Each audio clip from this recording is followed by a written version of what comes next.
and welcome back to yet another episode of Minority Reportz podcast and digital series. I'm your host, Mona Shaikh. We have an incredible guest today. He's an OG. I have looked up to him for as long as I can remember. He has an amazing movie out called Just Like Us. He was one of the original comics to tour in Axis of Evil tour. My very, very funny guest, Ahmed Ahmed. How you doing? How's I know you've been doing a lot of Instagram lives. Yeah, I'm just, trying to stay busy like everybody else right now and trying to kill time. And I figure why not take this sort of I'm doing more of like what you're doing, more podcast approach. I'm not trying to be like, fun for the whole family. It's not a shticky kind of thing I'm doing. I'm going for more like just intellectual conversations. Yeah. Trying to figure out, people's backstories. I think people are interested to hear people's backstories, how they got started and how we met, stuff like that. Absolutely. Yeah, the way you had it before, that works right there. Like this? Yeah, that works. Let me turn this down. You probably get, the fan bothers you? I just feel like it might bother people watching this helicopter. Just like hovering over you. Hold on, sorry. That's all right. So now you forget how many times you got to pull it. No. Is it good now? Yeah, I think it'll stop at some point. I think it's good. All right. Let's go to the conversation that you recently moved back to LA. I know this is like take two, but you moved back to LA because you were in Asia for 2 years, did you say? Yeah, I moved to Kuala Lumpur, Malaysia in January 2018. Okay. I spent 2 years living there, but I toured and traveled in about, I think, 8 or 10 countries around Asia. So I got to really see Asia, from the inside out, and then I just kind of feel like I did enough there for now. I went there to kind of like help bring value to the comedy scene there, which I think I did a little bit. Yeah, but they have a far and long way to go. Right. Just because they're not as advanced as the U.S. and I would say Australia, the UK, Canada. Asia and the Middle East, Southeast Asia, those countries are just so new to like contemporary stand-up comedy. So that's right. I feel like I need to kind of incubate a little bit, and I'll probably go back at some point.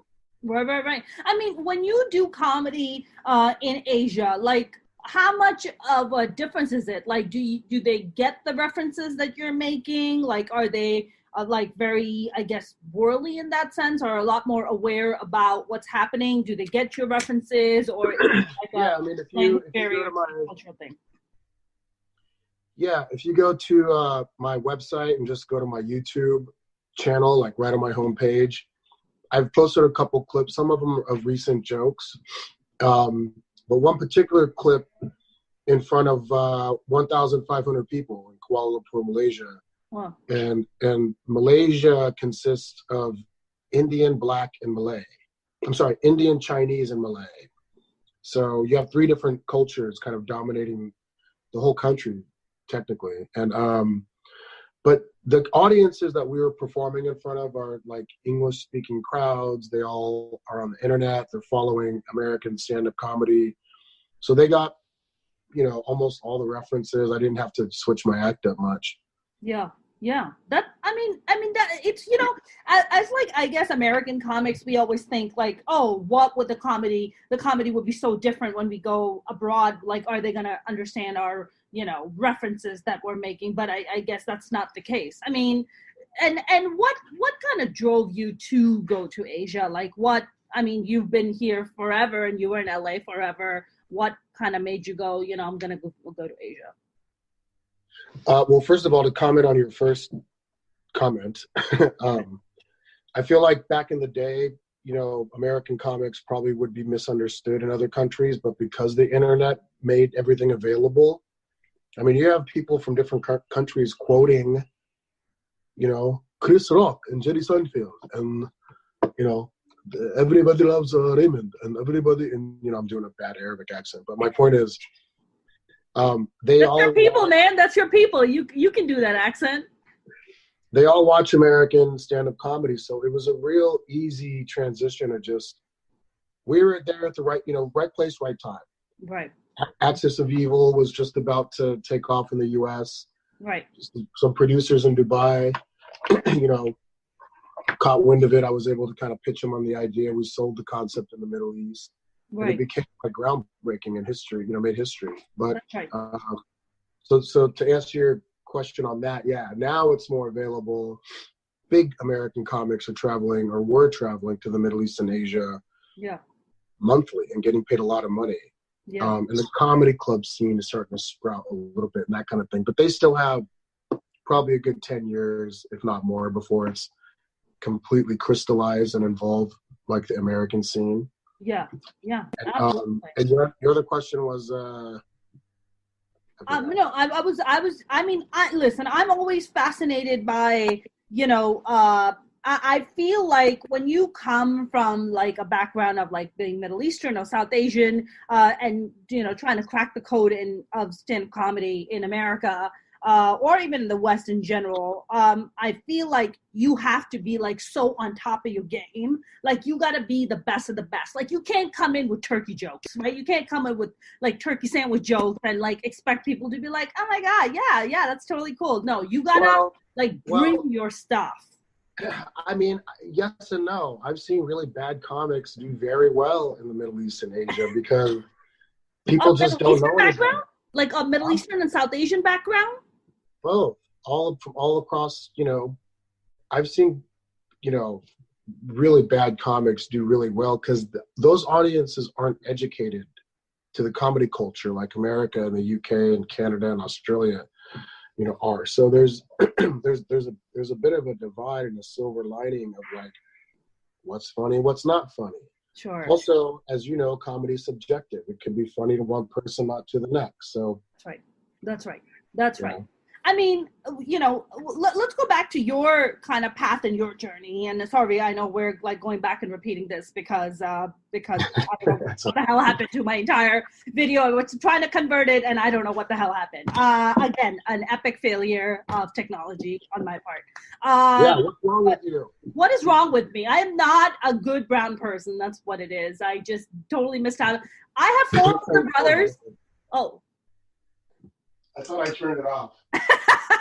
The fans! It's the fans, man! Conspiracy theory. Listen, the fans, they won't leave you alone. The fans won't leave you alone, man.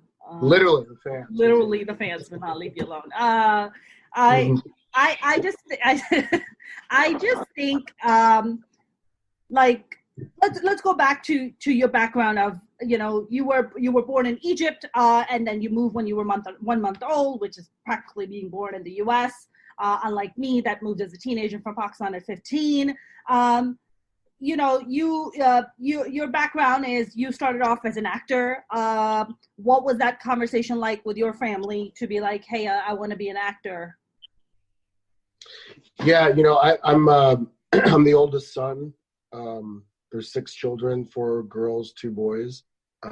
We were, as you know, if you come from a brown family from Southeast Asia or the Middle East, you're destined to be a doctor, lawyer, engineer. That's the sort of the go-to kind of thing. And I just didn't have any interest in that. I was always interested in the arts and theater and acting and comedy and music and that kind of thing. So when I was 19, I was very brave. I went to my mom and dad and I said, I'm going to move to Hollywood and pursue entertainment and acting and comedy and stuff. And my dad says, what are you, a gay? And I was like, huh? You're a gay? And I was like, there's no such thing as being a gay, first of all. Second of all, no, I'm not. Look at me. I'm 6'3". Look at me. Look at this manly body. What are you talking about? I mean, that's not to say, who knows? A gay guy could look like me. My thing is I don't have any gay tendencies. So I was like, well, that's out of the question. Then he's like, well, then you're going to join a cult.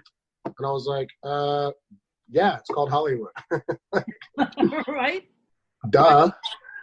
Well, what But about he your was mom? just, What about your huh? mom? Was she cool? Was she supportive, or just your dad? So my dad didn't talk to me for 7 years. He would look at me like when I would come, because I packed my car and I drove to LA literally with $20 in my pocket. My mom gave me $20 and she goes, La ilaha illallah.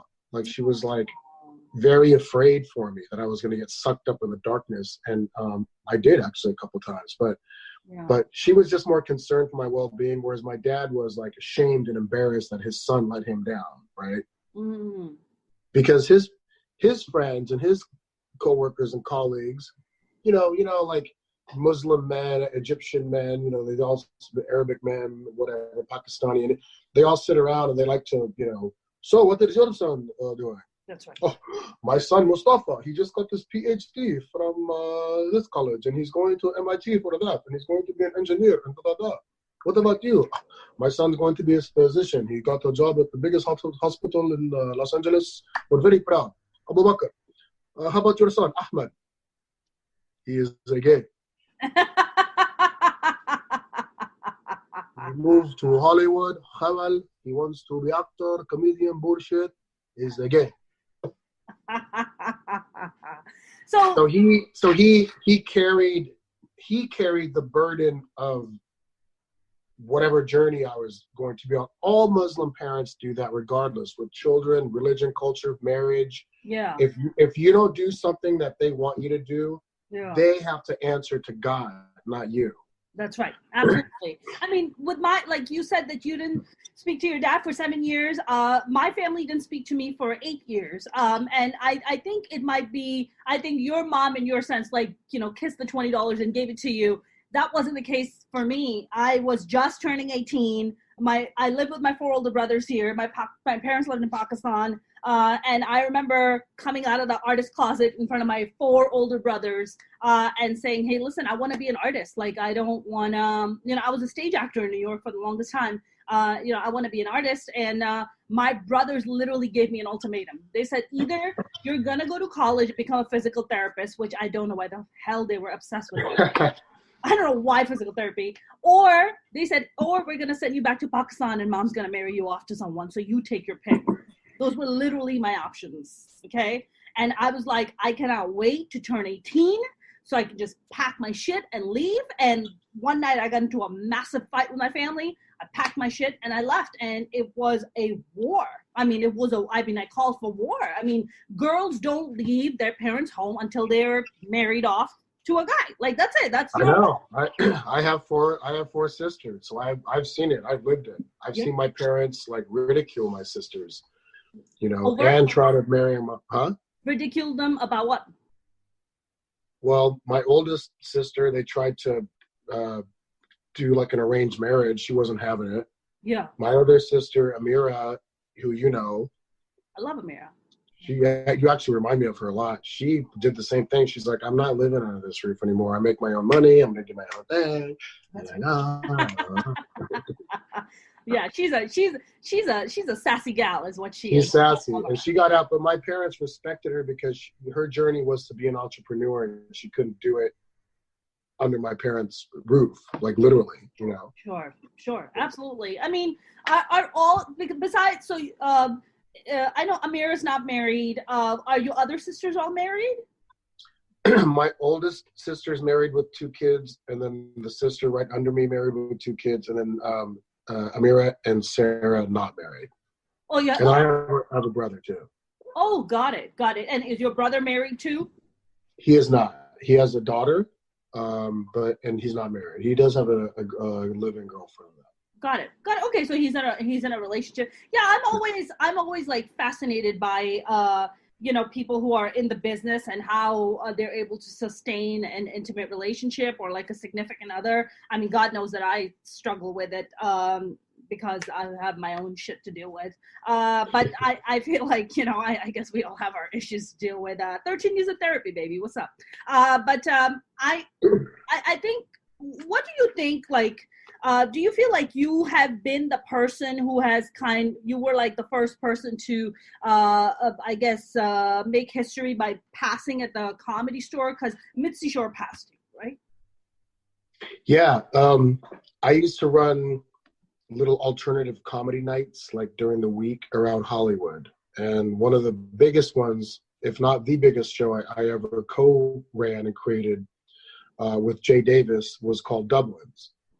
And I think it was probably before your time, before you got to LA, but it was right on the Sunset Strip. It was between the Comedy Store and the Laugh Factory.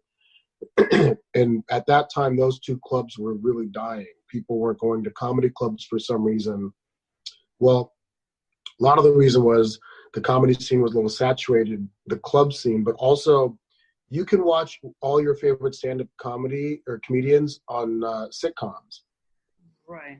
So at the time, Roseanne Barr, Everybody Loves Raymond, Bill Cosby before he was, Bill Cosby, Seinfeld, Tim Allen, every In Living Color, Jim Carrey, Damon Wayans, there was a lot of stand-up comedy on TV. People didn't have to leave their homes. They can just watch it on TV. But that's not the same. But that's not the same as watching stand-up. Like that. That's the no. But I'm saying America got lazy because it costs a lot of money to take your wife out or girlfriend out on a date to a comedy club, right? Parking, tickets, 2-drink minimum, food, popcorn, whatever the hell you get, you're spending $100-$300 maybe. Sure. And so I think people just got lazy and they're like, I can just catch it on TV. But at any rate, those clubs were dead, and we started this club called Dublin's. It was above Dublin's, like Bubbling at Dublin's, Jay-Z.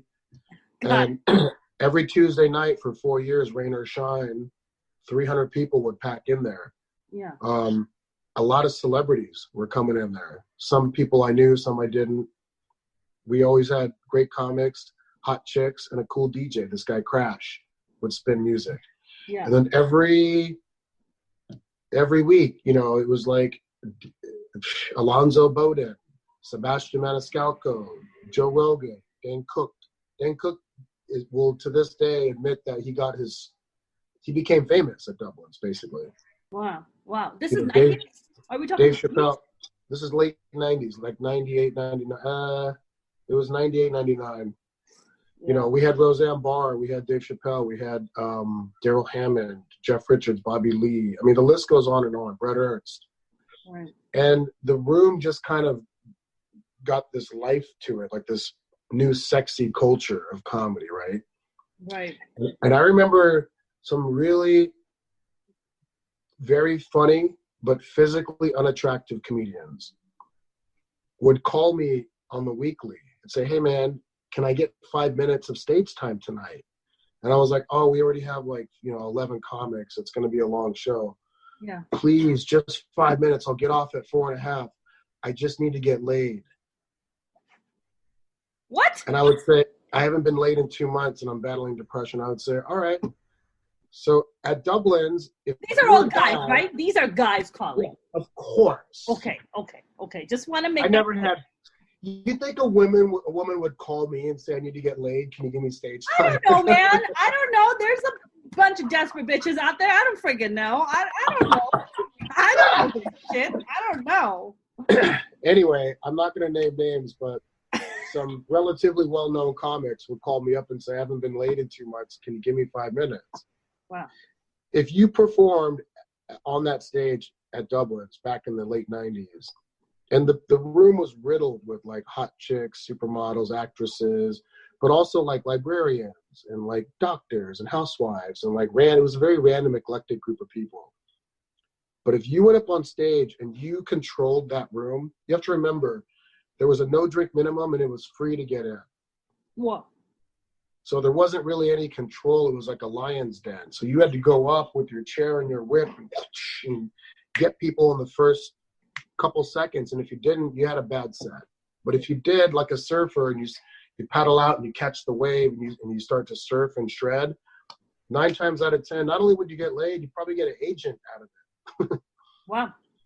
So you'd see these comics come off stage, and then you'd see these hot chicks flock over to the backstage area by the bar where the comics would go. Yeah. Oh my God, you were so funny. This, that, and the other thing. And then the comic would look at me and go, oh my God. Wow. And then they inevitably, I would say 99.9% of the time, would go home with a girl because I would get a text message at like 3 a.m. or a phone call the next day. And, hey, man, thank you so much. I ended up taking that hot blonde back to my place, and we had a great time. I'm like, should I start charging for this shit? I think you should. Yeah. That you should have, dude, you could have made a killing. Are you kidding me? But then it would be considered pimping, and I don't want to get into that.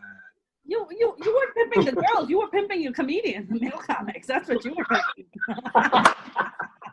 The girls are not being pimped. The guys are. For once, let's pimp the guys. For once, let's do that. I'm all about that life.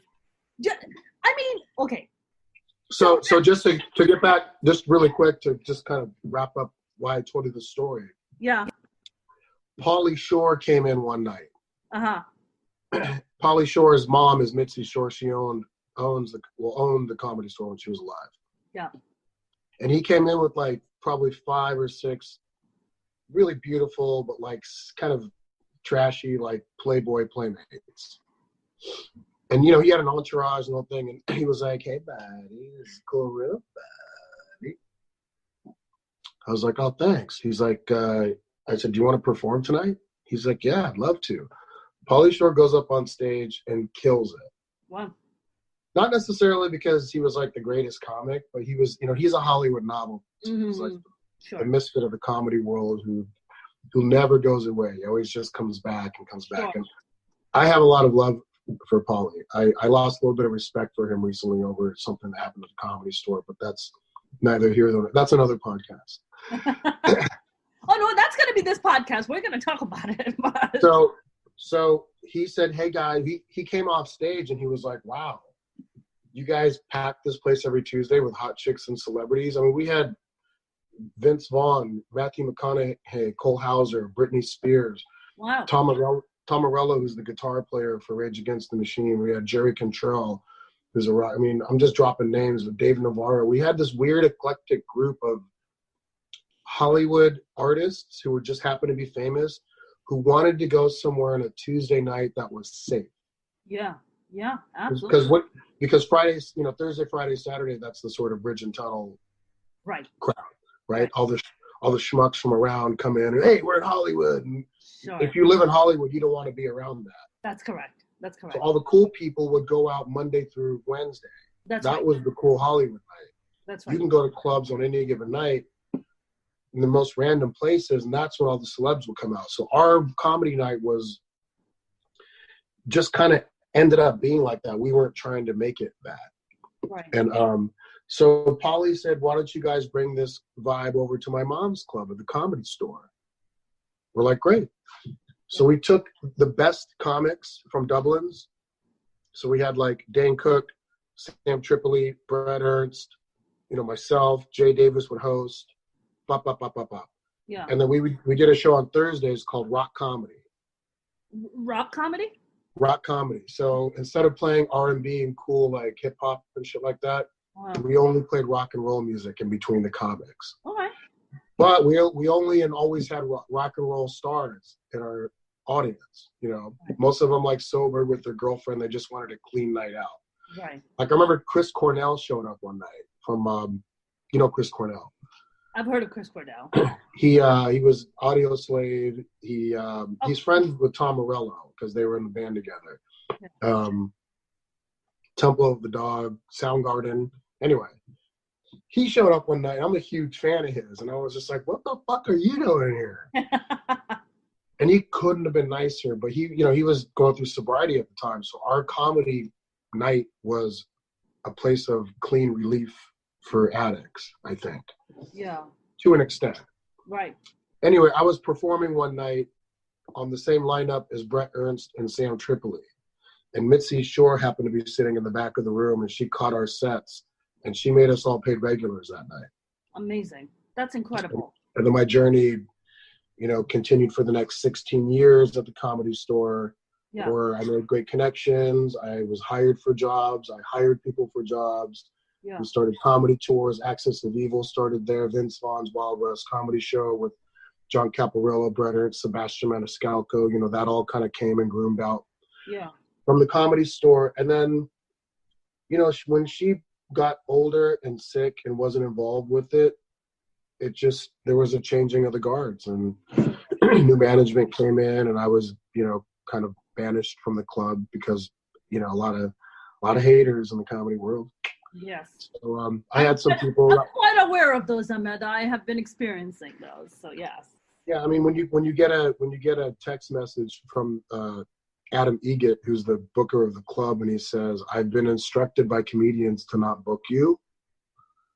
After Mitzi Shore is the one who gave me the blessing, and I spent 16 years of my life there, and then you want to pull that shit?" It's like, go ahead, have your club. Sure, absolutely. Do you think? And by the way, to the credit of what they're doing over there, they've never been more successful. That's right. They've been killing it. There's no denying about that. They're killing it. Lines around the corner, big name acts. The problem is they lost their character. It's Mitzi Shore always wanted it to be a artist colony and a place to express your voice. It's called show business. You got to have the show and have the business. But they took it. They took it to like a corporate and snobby level that I'm just not. I'm happy for them. I'm sure Mitzi's smiling in heaven that the place is making money. She ain't spending it, but they're making money. Yeah. So, for that, I always loved the club, and I loved her, and I loved some of the staff and stuff. But when the new management came in, it got toxic and parasitic. Right. Absolutely. I mean,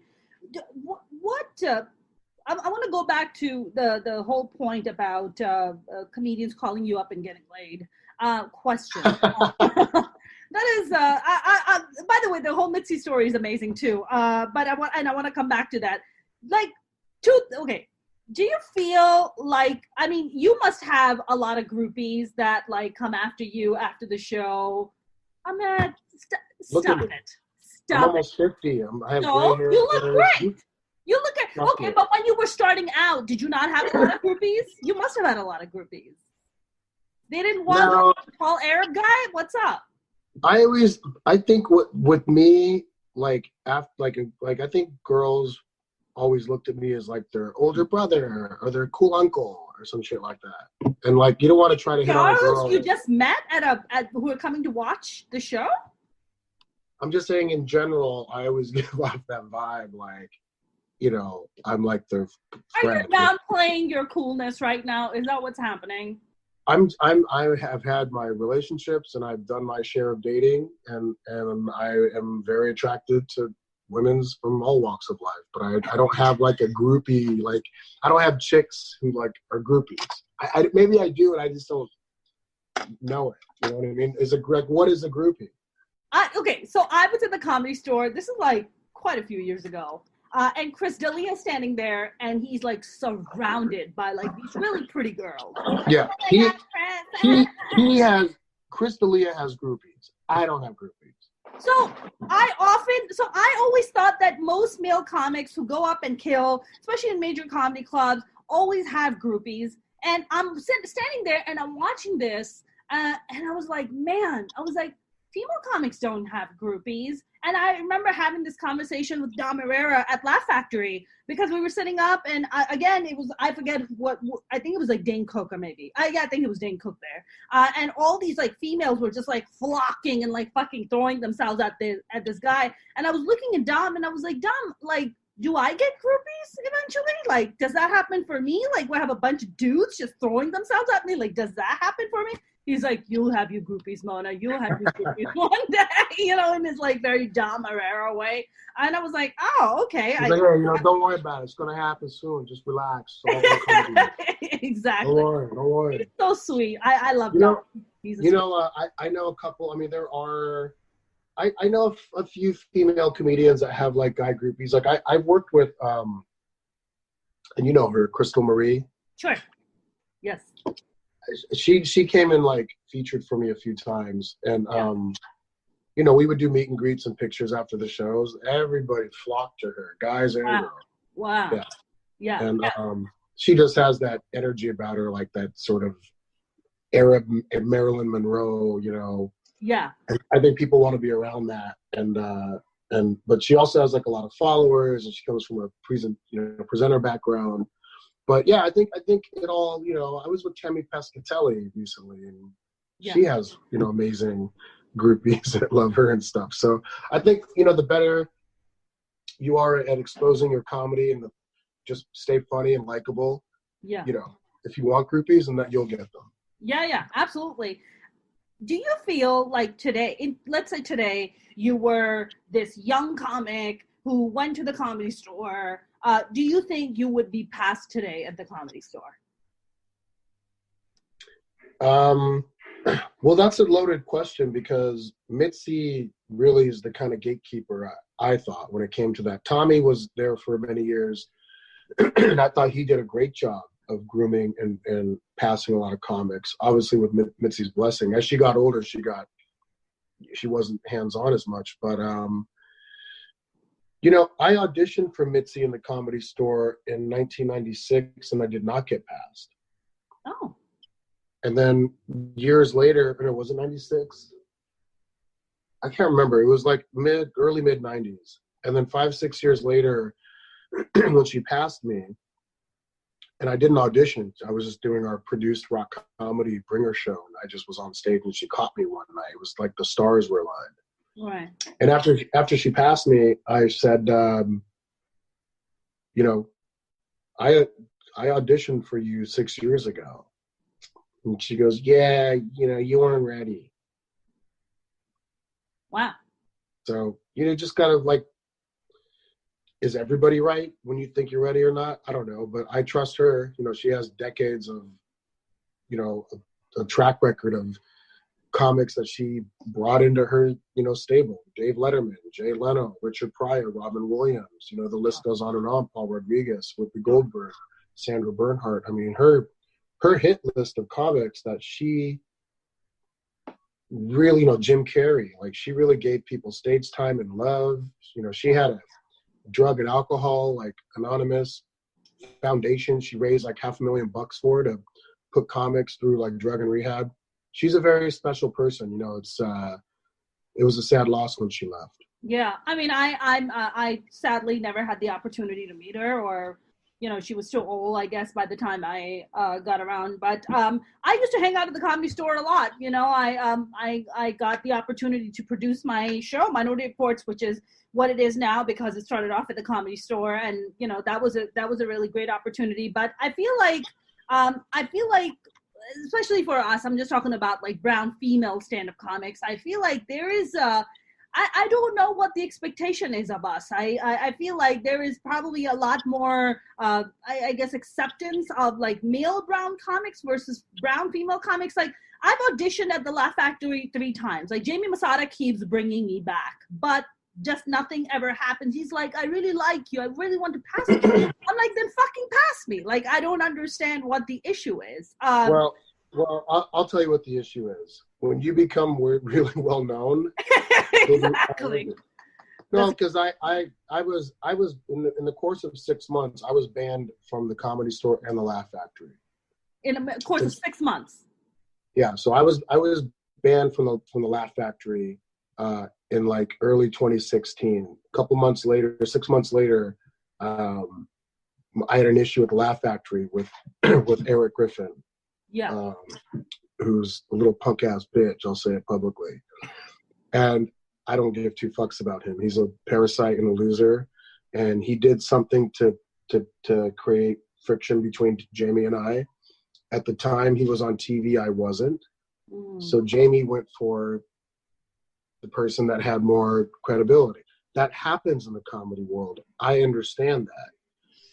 That's one of the reasons I left Los Angeles, because I couldn't fucking like stomach that stuff anymore. Either you're straight up or you're not. Right. Take accountability, be responsible for your actions. And Erik did something that was very disrespectful to me, and I called him out, and then he went and complained to Jamie. Jamie took sides with him. So, but when I first got past, just another Laugh Factory story, I auditioned there as well and didn't get passed. And then I was getting some TV and film credits. I was a paid regular at the Comedy Store. I was doing Friday, Saturday nights, 9-10 p.m. main room, packed out, hitting them out of the park every night, name on the marquee, that whole thing.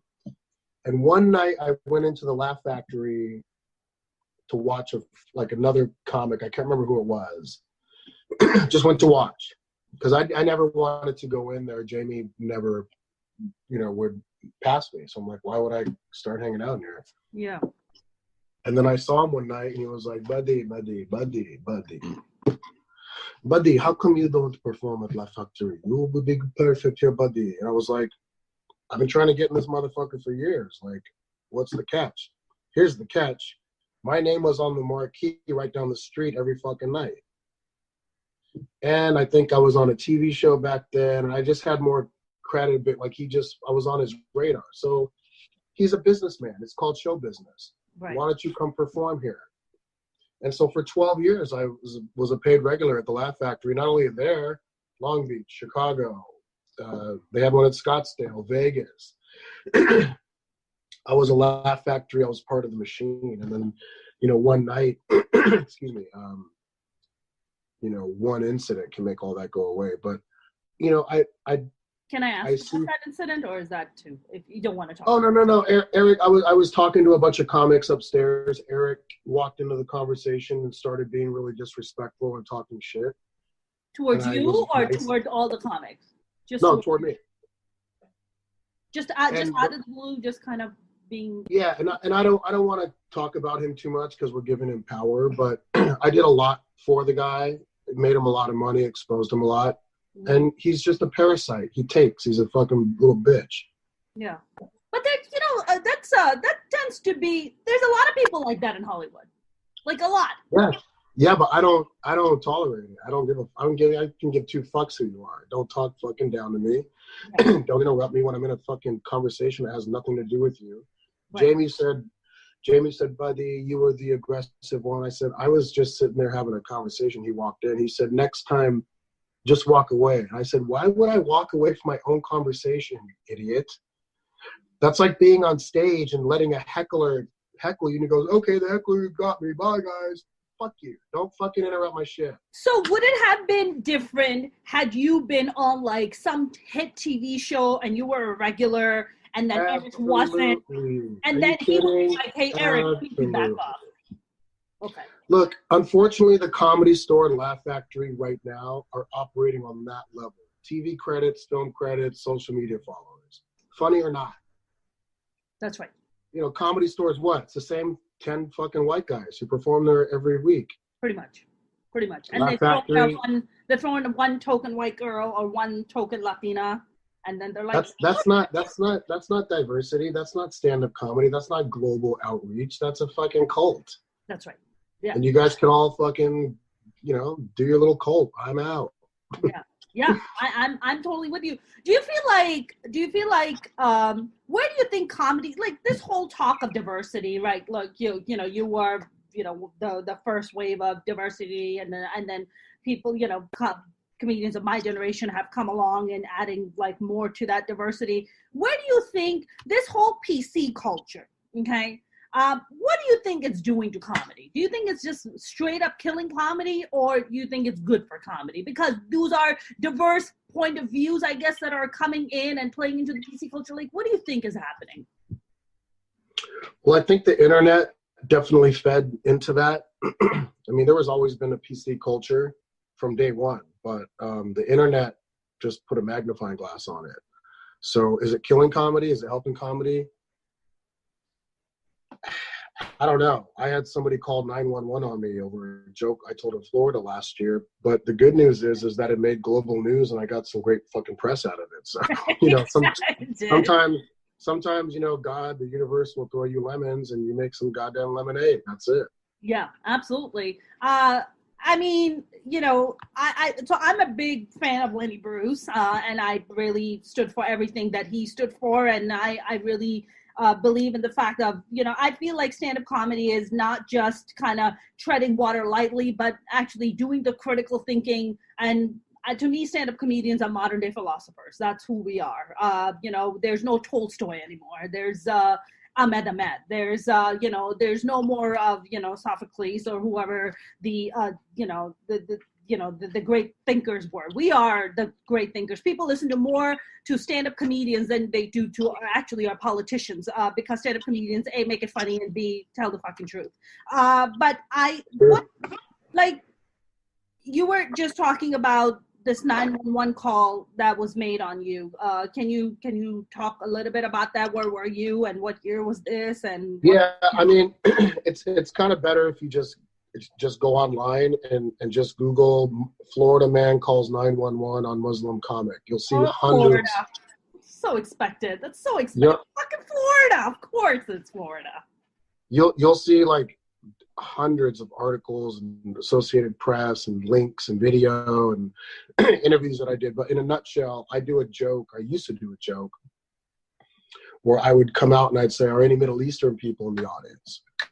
And typically a few people will clap. And I said, that's great. There's a small group of us, but hey, it only takes one of us. Oh my God. And then it gets an awkward laugh like that. And I say, but seriously, lock the doors. And then that gets it. Was it a man or a woman who called this? It was a man. In the call, you can go on my website, ahmedahmed.com, again on my YouTube page. Somebody animated the actual call. Oh, okay.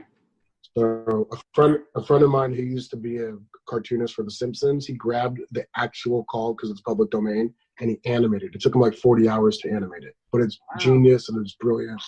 And it's funny. But apparently in the call, what he said that I said, oh yeah, I was at this comedy club last night. There was this comedian. His name's Ahmed Ahmed.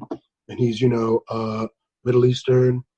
And last night, he asked if there were any Middle Eastern people in the audience, and everyone said, I'm from here, I'm from Iraq, I'm from India, I'm from there. He said, that's great. We can start our own little terrorist organization. I never said that.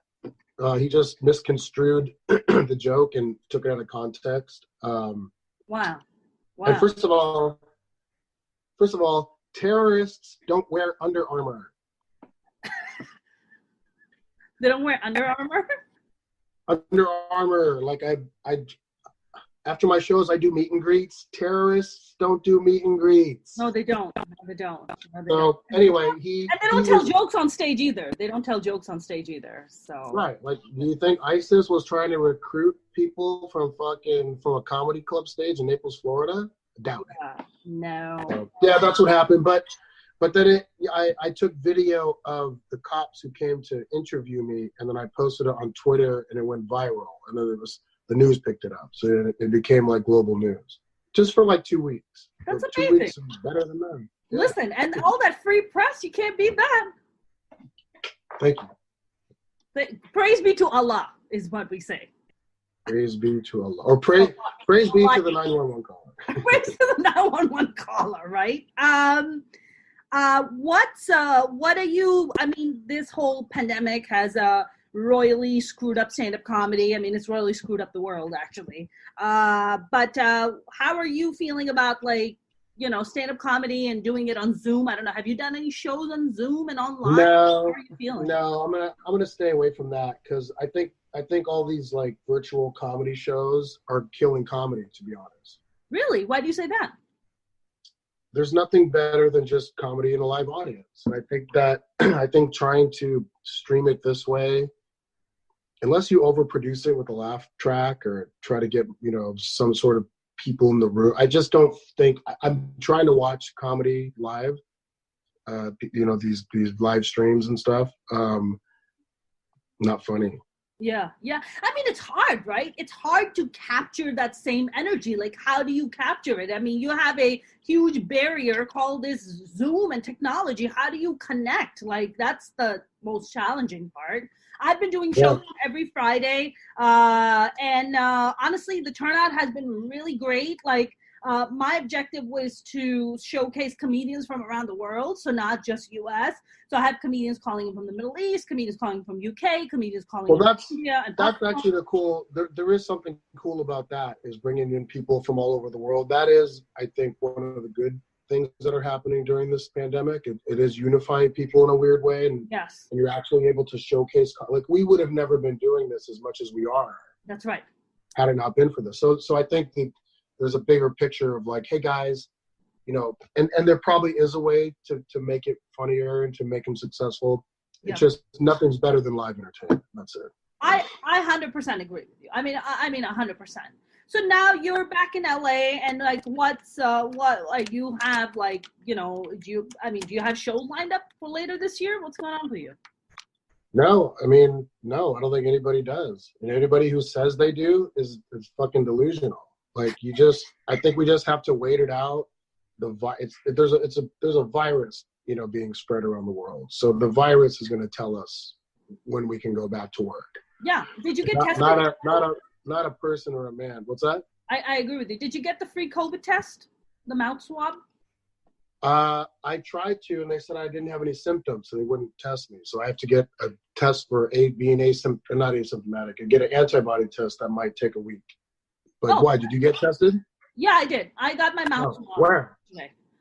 There's a link. I'll send you the link if you want. And you just make an appointment. It's a drive-through. You just stay in your car. They hand you a package. You do a mouth swab, and you drop it. End of story. 30 minutes, you're out. And how long do you find out your results?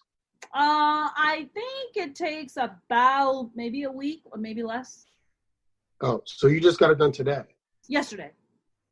And where is this drive-through? I went to the Christian Center, like this huge parking lot. Like I think it was like downtown somewhere. And then downtown LA. Downtown LA. Yeah, downtown LA. Yeah. I'll send you the link. Yeah, please do. Because I was trying to find it. I went online. They like diagnosed me. They're like, yeah, you don't have any symptoms. We're just only doing high risk, patients and all this. And I'm like, well, no, everybody's getting tested in LA. That's what Garcetti. Okay. Everybody's getting tested, which is I honestly feel like the only way we're gonna come out of this freaking pandemic is that everybody should be getting tested, and of course, then everybody has to get vaccinated once they come up with the vaccine. Otherwise, there's no fucking way we're coming out of this. I mean, look, I have four older brothers, and two of my brothers, my second and my third brother, were given expired vaccination for polio in Pakistan, and they ended up getting polio because of it, right? So, So if it wasn't, so I guess in a way, if it wasn't for polio, I wouldn't be sitting here having this conversation with you. So that's kind of the horrible but silver lining in that sense. So I feel like vaccines are super important, and everybody's trying to work on it, and whoever comes up with it is gonna make a lot of money. So. So this is the time when I regret not going into medicine. So, because I'm just like, dude, I could be like making a killing now. But I'm a former finance girl. Did you go to college? No, I went to theater art school for a year. I went to the Academy of Dramatic Arts. I went to junior college for about a year and a half, but I didn't really take it seriously. You didn't take the drama school seriously? No, my college days, my minimal college days, I did not. I just wasn't interested in college. I didn't think it was going to move my career forward, so I was just like, sure. Were you a good student in school? Like, were you like a B, C student or D student or? I barely graduated from high school. Really? Yeah, I actually went to my psychology teacher. I needed a 2.0 to graduate. I had a 1.9. And I went to my psychology teacher. I don't know if I should say his name. I went to one of my teachers, and I was like, "Hey, I'm not going to graduate. You gave me I can't remember you gave me a C+. He was a really nice teacher. I just didn't apply myself a lot in his class, but I was a good student. I said, you gave me a C+. Is there any extra credit work I can do where I can bump my GPA up so I can walk and get my diploma? 1,000 people are going to be there. I need to appear for that. Yeah. And they were like, Riverside, right? This is a Riverside High School? Yeah. John W. North High School. And he goes, well, there's not enough time for you to turn in any extra credit work, but I don't want to be the one to hold you back in life. I know you're going to do great things. And he, right there on the spot, erased C+ and gave me a B-. Aww. And then I got to graduate from high school, and I got to get my diploma. I was like number 2 or 3 that they called out because alphabetical order. Yeah, exactly. And I got a standing ovation. You did? Swear to God, I got a standing O when I got my diploma. Who was giving you the standing O? What do you mean? I was destined to be a stand-up comic. Oh, Jesus. Standing O? Oh, man. My graduation was traumatic as fuck. It was, like, weird.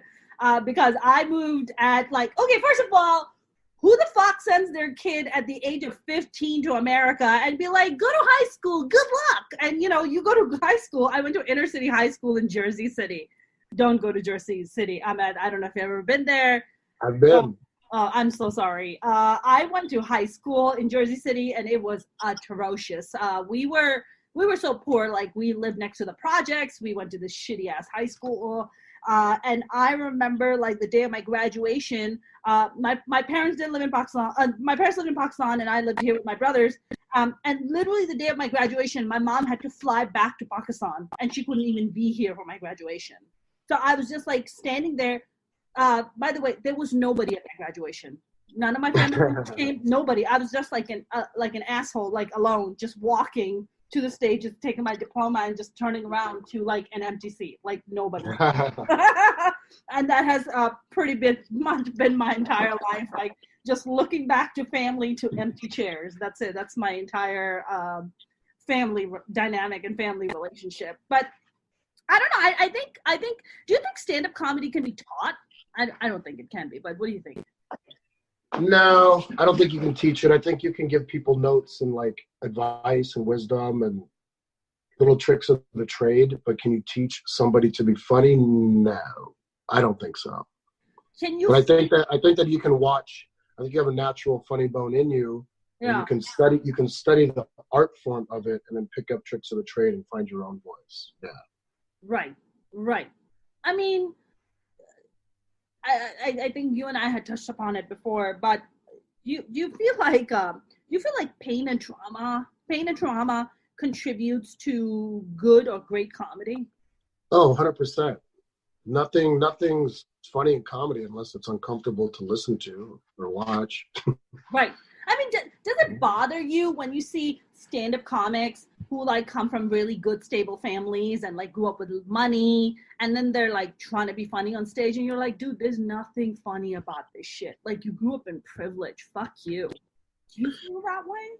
Yeah, I mean, no. I've met people that grew up privileged that still have funny stories.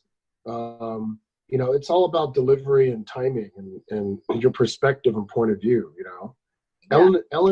Ellen DeGeneres, her last special was brilliant because it was called Relatable. Right. And she was trying to let everybody know how relatable she was, but she's really not because she's a fucking billionaire. Yeah. So when she's telling her stories about shimmying across the bathroom floor on a towel, have you heard this joke? No, I haven't. Have you seen her special? I haven't seen it yet, no. Watch her special. She has a whole bit. I'm not going to ruin it for you, but she has a whole bit about how big her bathroom is, how big her house is, how privileged of a lifestyle she lives. But it's done in a backhanded way. Yeah. And it's really clever. And I laughed out loud. And it was the first time I laughed out loud at a comedy special in a while. Yeah. Also, her timing and delivery is impeccable. So to answer your question, no, I think if you come, it doesn't matter what background you come from. Funny's funny. If you can make it funny, make it funny. Yeah. I mean, how much has pain and trauma contributed in you becoming a stand-up comic and continuing to, and how much? All of it. Every single thing I talk about has some sort of traumatic, painful, uncomfortable, sticky situation, that you're regurgitating, You right. take the hit, you swallow it, and then you digest it, and you reflect on it, and then you talk about it. Yeah. And then people laugh, and you go, can't believe, you guys agreed with that, or whatever it was. Right. I mean, you and I talked about, like, growing up with, like, physical abuse and, like, growing up with, like, ass whoopings and shit. I don't know. Do you talk about that on stage? Like, getting your ass whooped as a kid? I used to younger. I thought about bringing it back. I just got caught up in other material, and it was just stuff I kind of just put in the closet. And I was like, oh, I'll reach back into that later. Right. Because you've also evolved so much as a person, so you want to talk about the things that are more relevant to you now versus what was before. Right. I mean, by the way, not just to interject really quick, I need to have a hard out soon. Yeah, I'm gonna wrap up in like 5 minutes, and then we can. Cool. We can just call it. Okay, give me one, just because I have a phone call coming in and I got a meeting, but give me just 1 sec. Yeah, sure.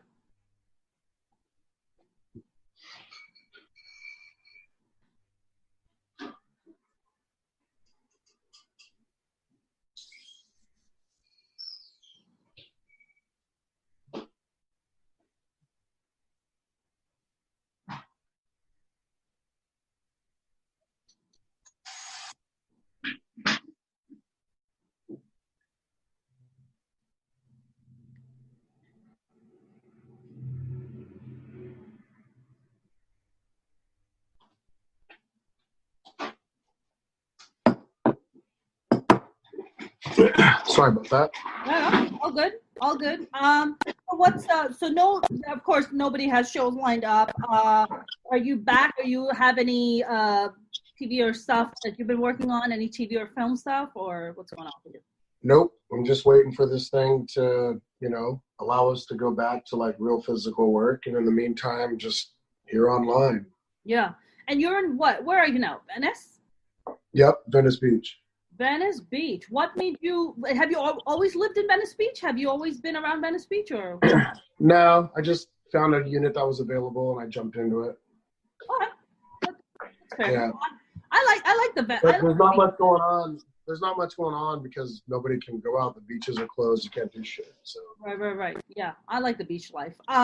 Well, where can we find you, Ahmed? Do you want to?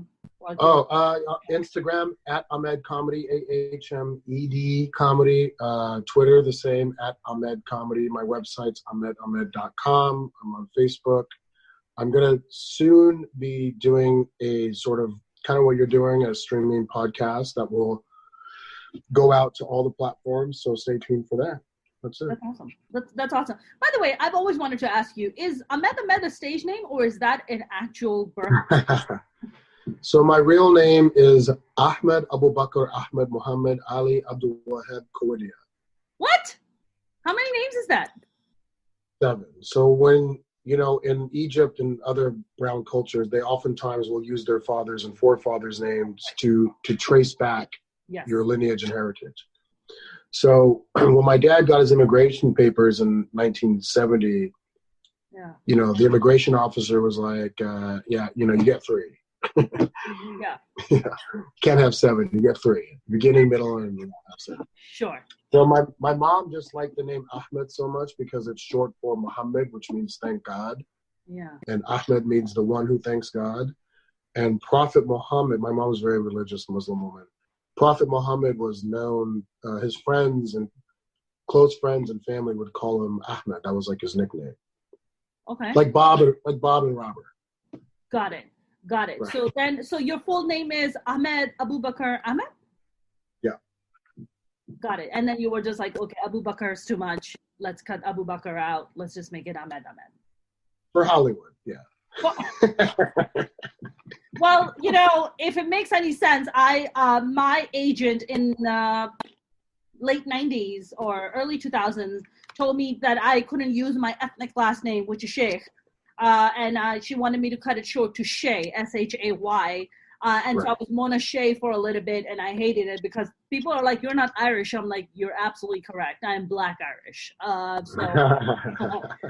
But yeah, and I was just like, you know what, fuck this. I'm going back to my ethnic name. And thank God for diversity making, things the way it is. So, Ahmed, man, thank you so much for joining me. This is really awesome. We're going to do this again. We're going to do it again. We're going to bring you back again, and we'll do another podcast. So yeah, I'm going to message you. Let's do an IG live soon. Yeah, I'm down. I'm totally down. Okay. All right, cool. Thank you for tuning in. Thank you, dear. Thank you. Thank you. Have a great day. All right. You too. See you later. Bye. That was the amazing Ahmed Ahmed. Thank you so much for joining us for this podcast. I will see you guys next week. Don't forget to subscribe to our channel for Minority Report. Watch, like, subscribe, share it with your friends. I'm bringing in artists from around the world, not just the U.S., not just from the West, but also from the Middle East, across the board. That's what we want. Artists, change makers, you name it, we're going to bring them. Thank you very much for tuning in. I'll see you guys next time.